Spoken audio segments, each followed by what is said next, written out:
Hi, this is Father Jeff here in the church at the altar.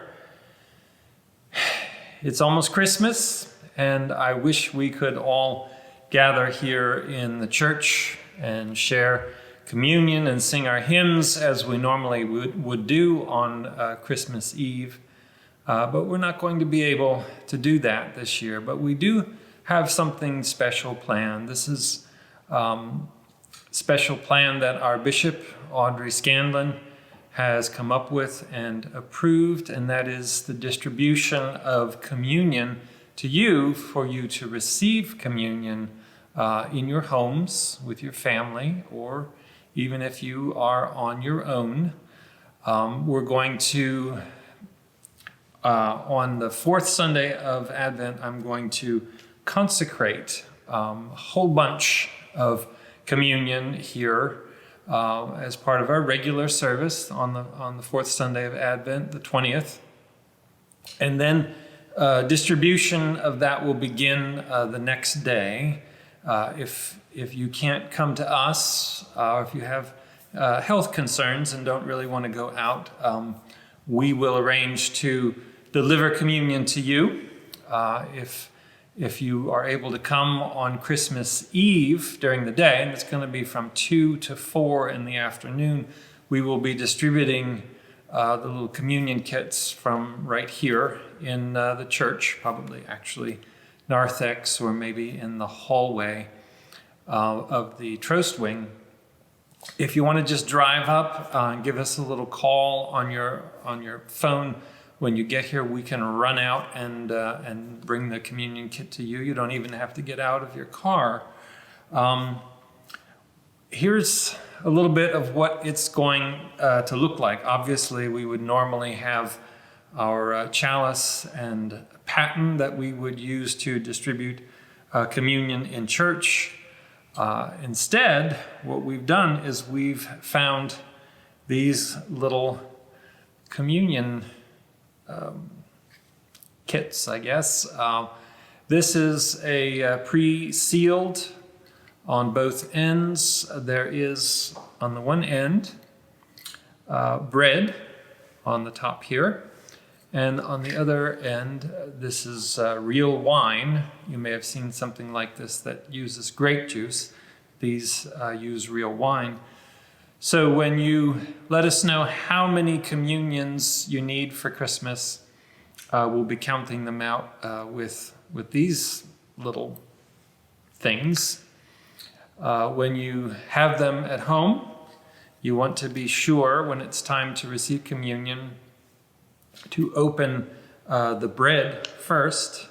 This one has not been consecrated, so this is just for demonstration purposes. Open the bread. And you can have that first.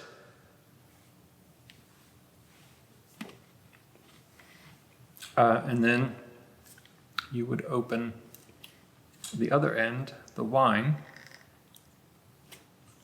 carefully. And you can consume that then. Obviously, if you prefer to receive by intinction, you could take the bread and dip it in the wine as well. That would be fine.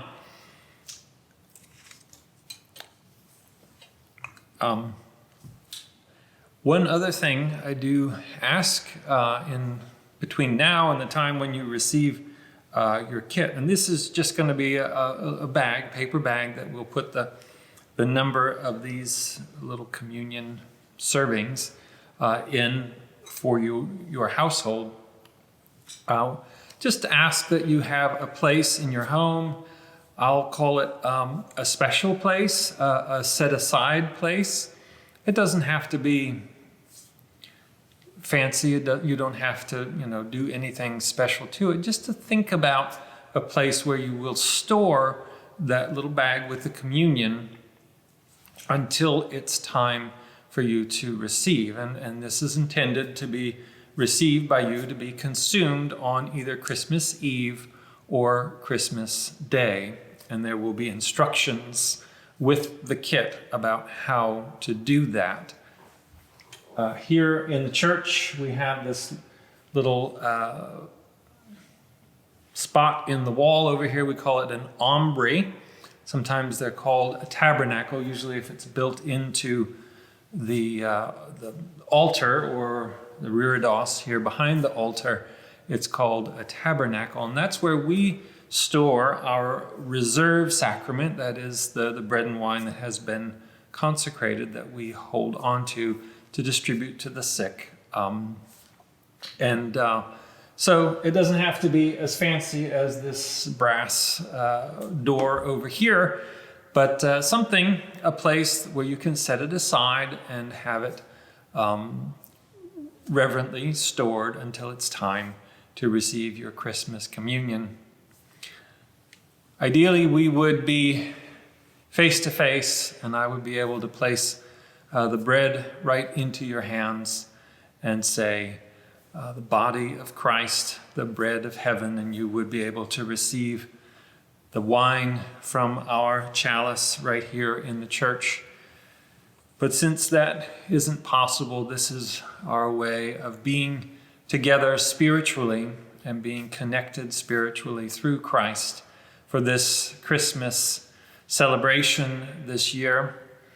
It's time for us as Christians to be countercultural and to proclaim the joy and the good news at this Christmas time. And now, during Advent, is the time for you to prepare for that. So, God bless, and we'll have more information and more instruction for you about how to receive your communion at home.